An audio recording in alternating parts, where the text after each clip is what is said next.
Oi pessoal, tudo bem com vocês? Eu estou muito bem. Se alguém estiver preocupado com a minha situação, eu estou gravando esse vídeo agora e tomando um delicioso café passado na hora. Como é bom tomar um café, né? Especialmente quando a gente escreve ou a gente fala sobre escrever. Então chega de frivolidades e vamos ao nosso assunto. Let's rock!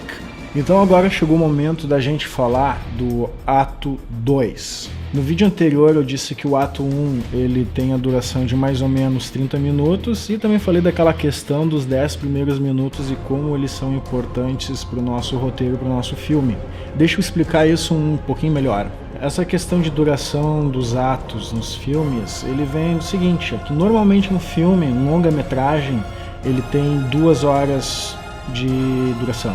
Sim, tem diretor que abusa, tipo o Avatar, que lá tem 2 horas e meia, o Poderoso Chefão tem 3 horas ou mais que isso. Mas vamos usar o modelo de 2 horas. Então se a gente tem um filme modelo de 2 horas, a gente vai ter o primeiro ato com 30 minutos, o segundo ato, que é a maior parte do filme, ele vai ter 60 minutos ou 1 hora, e o terceiro ato vai ter 30 minutos. Então, se a gente somar isso, vai dar 2 horas. E por que raios o segundo ato tem 60 minutos, a maior parte do filme? Porque, como eu já tinha dito também, o segundo ato se chama de confrontação.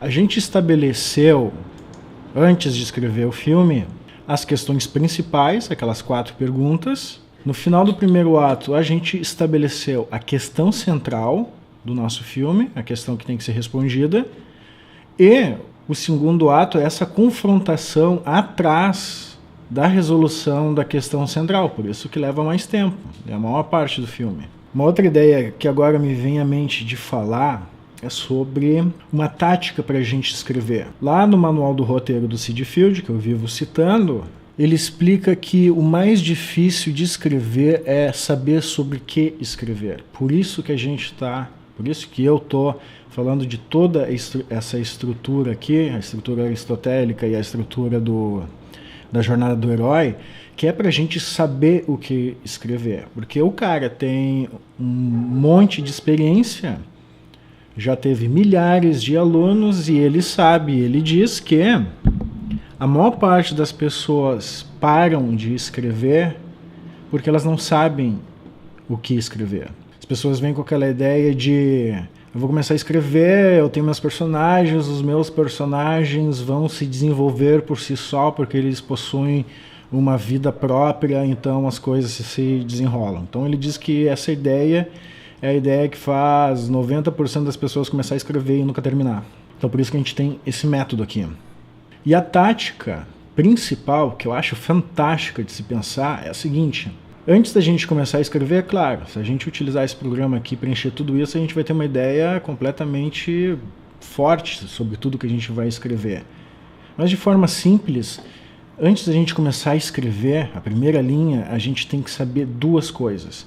Como o filme inicia e como o filme acaba. Se a gente tem o ponto A e a gente tem o ponto B, a gente só tem que completar essa jornada entre o ponto A e o ponto B. E como é que se faz isso? E esse programa aqui vai demonstrar, já vou mostrar. Isso se faz através de questões narrativas. O segundo ato, a gente vai ter uma série de questões, de perguntas, que elas são levantadas e respondidas, levantadas e respondidas, não é sobre a questão central. Eles vão guiar para o final para responder a questão central, mas a gente passa, digamos, a maior parte do filme, o filme inteiro, elaborando questões, o que vai acontecer, qual que vai ser a reação do personagem, qual que vai ser a reação do antagonista. E é dessa forma que a gente prende a atenção da nossa audiência, através de questões. Quando a gente faz, a pessoa se perguntar que raios vai acontecer depois disso que acabou de ocorrer. Isso nos leva para uma segunda dica. Lá no livro do Glebas, que eu também vivo falando, o Directing the Story, ele fala algo sobre o pêndulo de esperança e medo. Porque toda história bem contada, o personagem principal, ora ele tem esperança, as coisas estão dando certo, ora as coisas dão errada vai para a parte do medo. Então, o ato 2, ele é um pêndulo entre a esperança e o medo, entre o sim e o não. E o que esse programa nos oferece para completar todo esse segundo ato é uma série, olha aqui, ó, de yes e no's. Algo que dá certo, daí depois algo que dá errado, que o Luke chega lá na cantina do Mos Eisley com o Obi-Wan e os droids. Ok, as coisas estão funcionando. Daí aparece os Stormtroopers para errar todos os tiros. Não é muito... Os Stormtroopers não funcionam muito bem como defletores, mas enfim. Mas depois tem outro yes, o Obi-Wan usa a força para eles conseguirem passar. Ok, as coisas estão dando certo, esperança. Mas, de repente, o Luke é atacado. Oh shit, tá dando coisa errada de novo. Então, se a gente começar a ver todos os filmes até... Todos esses aqui que estão listados, a beleza americana, os incríveis, a história e o que o personagem vai vivendo vai ficar balançando nesse pêndulo de medo e de esperança. Ok, agora vamos voltar para a estrutura do ato 2, que é dividido em duas partes. Sobre a questão do arquétipo órfão no ato 1, eu falei no tutorial anterior. Agora a gente vai para o ato 2, que ele é mais complexo, ele é maior, e ele tem um ponto de virada que significa a posição que o personagem principal tem com as ações que ele está tendo em relação à busca que ele tem, que é a questão central. O ato 2, os criadores do programa chamaram de Wanderer, ou errante, aquele que caminha por aí atrás de alguma coisa. E ele coloca aqui, ó, que o arquétipo do Wanderer, ó, na primeira metade do ato 2, o herói se torna um errante. Ele luta para encontrar a resposta para a questão central.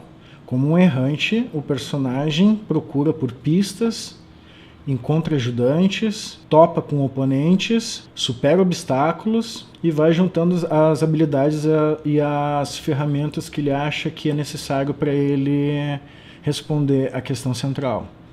Então, a primeira parte do ato 2, o nosso herói vai encontrar o auxílio, as ferramentas e vai tentar buscar a resposta para a questão central. Só que aqui a coisa ainda é light. Os antagonistas vão pegar mais leve com o nosso errante.